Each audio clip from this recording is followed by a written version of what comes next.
Et la compagnie de transport au Maroc, CTM, a repris aussi son activité hier avec la réouverture de ses différentes agences aux passagers. Une reprise amorcée dans un strict respect des mesures de prévention et de sécurité préconisées par les autorités sanitaires. À l'entrée de l'agence, le voyageur portant son masque de protection est invité à passer sur un tapis de décontamination des semelles, désinfecter ses mains au gel hydroalcoolique et puis mesurer sa température. Pour s'adapter à tous ces changements, la CTM a organisé des formations au profit de ses employés.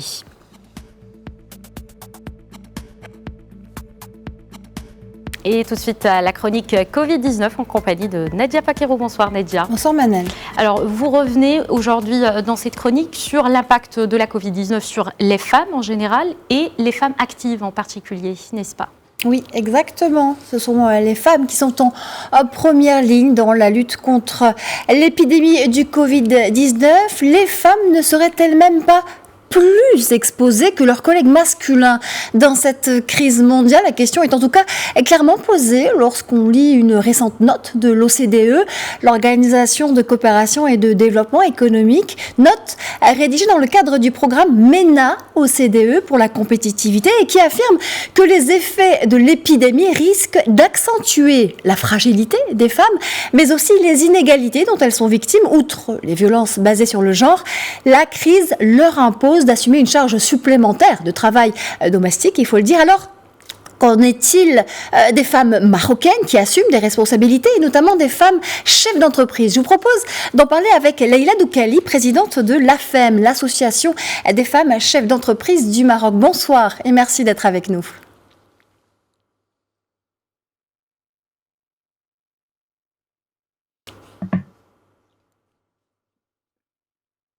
Leïla Doukali, vous m'entendez? Oui, je vous entends.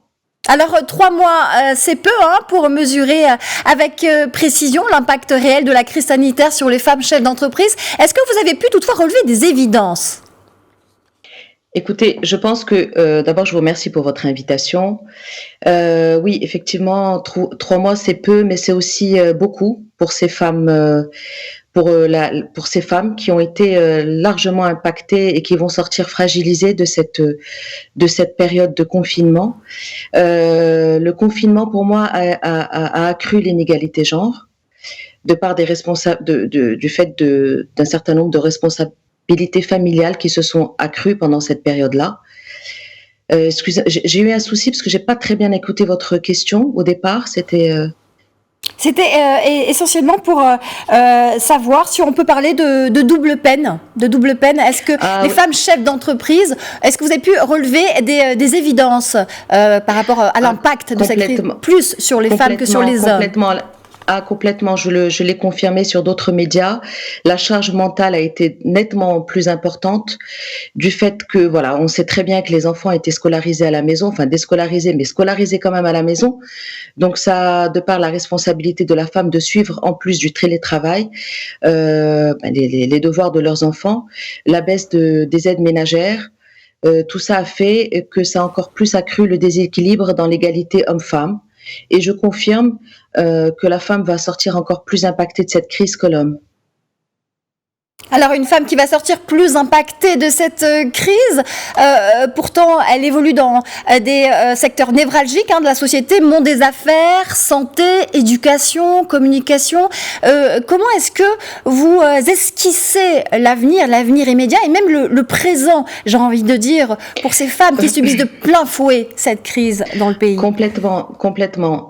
Écoutez, dans le cadre de l'association, qui est l'association donc des femmes chefs d'entreprise du Maroc, nous avons mis en place une forme de résilience collective, c'est-à-dire que nous ne pouvons pas faire plus que être aux côtés et mettre en action ce qu'on a toujours mis en avant, c'est une plateforme de soutien.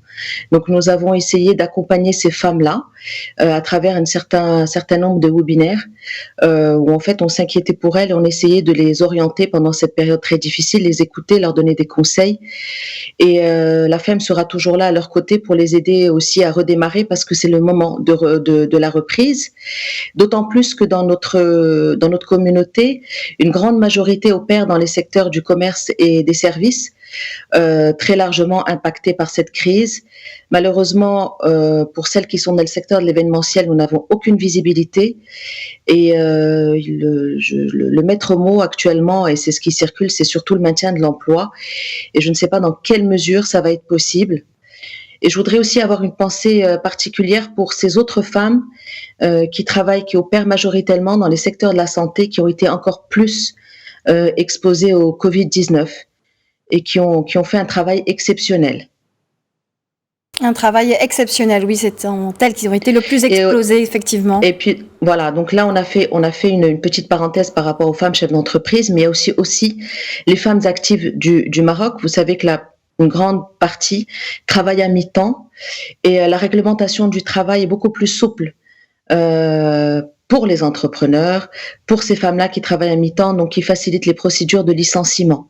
Donc il y a une grande inquiétude derrière tout cela et un besoin urgent de visibilité pour que les choses reprennent. Le tourisme est impacté, l'artisanat aussi, beaucoup de femmes opèrent dans ces secteurs-là. Voilà, un manque de visibilité. Donc je rappelle que la FEM a mis en place une plateforme spéciale pour appuyer au jour le jour ces femmes-là. Merci infiniment, Leïla Doukali. Je vous remercie. Merci à vous. Je vous rappelle que vous êtes présidente de l'AFEM, l'association des femmes chefs d'entreprise du Maroc. Et merci de nous avoir parlé de cette solidarité et de cette résilience collective précieuse en ces temps inédits. Merci beaucoup. Je vous remercie. Merci beaucoup, Nadia. Merci également à votre invité.